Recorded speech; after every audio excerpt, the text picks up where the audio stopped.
درانو کتونکو السلام علیکم. زه محمد سلمان همدرد د حق غږ پښتو چینل خبري لنډیز کې ستاسو قربا اوس تاسو پام را اړوم د مهمو خبرونو لنډیز. د جواز رفیق کلیپ الى کابل ایران 15 تنه ممنوع خروج کړل. ایران 15 تنه د دې هیواد د بهرنی چارو وزیر محمد جواد ظریف د یو غږ کلیپ په لیکېدو سره کې د لاس لرلو په تور ممنوع خروج کړل. په دې کلیپ کې جواد ظریف د ایران پر ډیپلوماسي د سپاه پاسداران انقلاب له نفوذ شکایت کوي.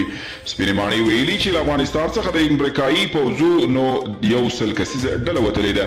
په دې توګه سره هیواد کې د پاتې 2.5 زره امریکایي ځواکونو د وتلو لړۍ پیل شوې ده. لړۍ د دوحې هوکړې په رڼا کې خو په تاخیر پیل شوه.